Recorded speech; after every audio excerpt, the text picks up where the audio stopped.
حضرت آدم علیہ السلام کو پیدا فرمانے کا ارادہ کیا کہ اے فرشتوں، میں زمین میں اپنا خلیفہ بنانے والا ہوں، کہ ایسی مخلوق کہ جو زمین میں فساد کرے گی، جو زمین میں خون بہائے گی، تو ایسی مخلوق کو بنائے گا کہ وہ یہ سمجھتے تھے کہ اللہ تعالیٰ نے انسانوں سے پہلے جن مخلوق کو بنایا ہے، اللہ تعالیٰ نے جنوں کو بنایا ہے، تو ان جنوں نے زمین میں فساد کیا ہے۔ میں نے یہ مخلوق جو بنائی ہے، یعنی حضرت آدم علیہ السلام، تم ان کا امتحان لو۔ اللہ تعالیٰ نے پھر فرشتوں کا امتحان لیا کہ فضیلت انسان جب اللہ نے فرشتوں پر ظاہر فرمائی پہلی مرتبہ، تو علم کی وجہ سے۔ اللہ رب ذوالجلال نے حضرت آدم علیہ السلام کو پیدا فرمانے کا ارادہ کیا اور فرشتوں سے کہا، انی جاعل فی الارض خلیفہ۔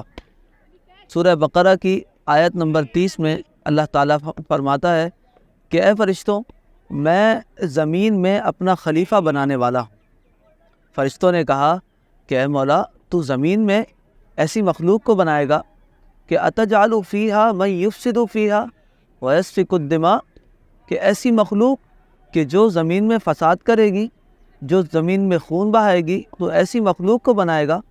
مفسرین فرماتے ہیں کہ فرشتوں نے یہ بات اس لیے کہی کہ وہ یہ سمجھتے تھے کہ اللہ تعالیٰ نے انسانوں سے پہلے جن مخلوق کو بنایا ہے، اللہ تعالیٰ نے جنوں کو بنایا ہے، تو ان جنوں نے زمین میں فساد کیا ہے، تو وہ یہ سمجھتے تھے کہ زمین میں یہ مخلوق فساد ہی کرے گی، خون ہی بہائے گی۔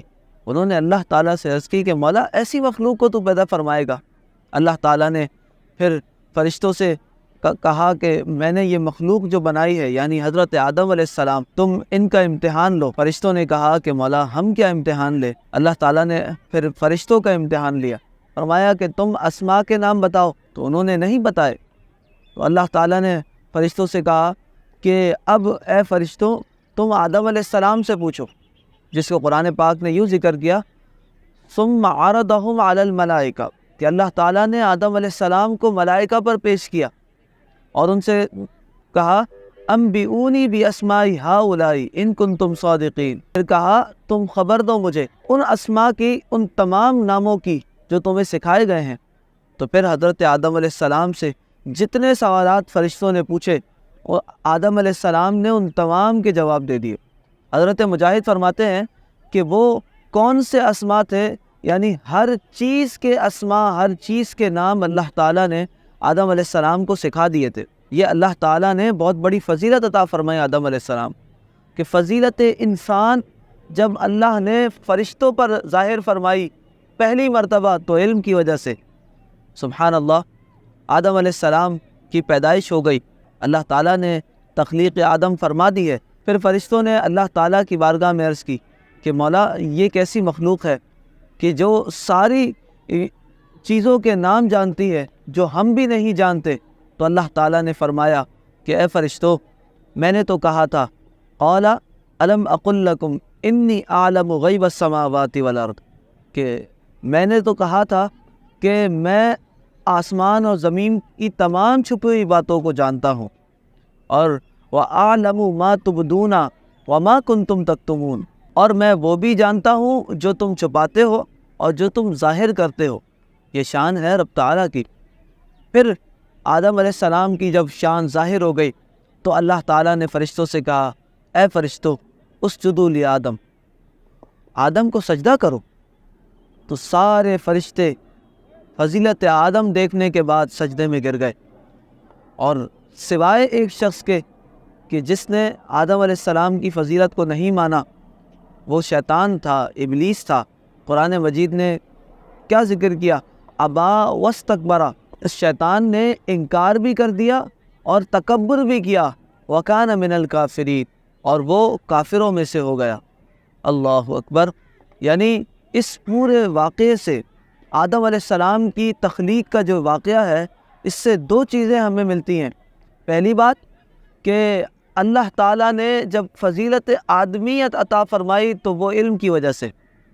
جب فضیلت آدمیت ظاہر کی ہے پہلی مرتبہ، تو وہ علم کی وجہ سے۔ اور آج ہماری کیا کیفیت ہے؟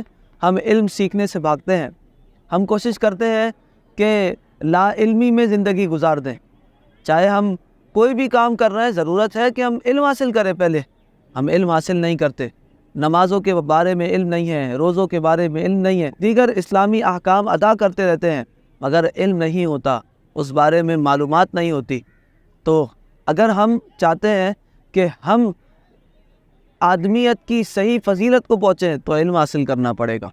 اور علم حاصل کرنے سے جو فضیلت حاصل ہوتی ہے وہ اللہ رب ذوالجلال کی ظاہر کردہ فضیلت ہے جو اللہ تعالیٰ نے انسان کو عطا فرمائی ہے. دوسری بات جو اس واقعے سے پتہ چلی وہ یہ ہے کہ جس بندے کی جو فضیلت ظاہر ہو جائے اس کو مان لینا چاہیے, اور مان لینے میں ہی عافیت ہے, نہ ماننے میں حسد ہے اور بغض ہے.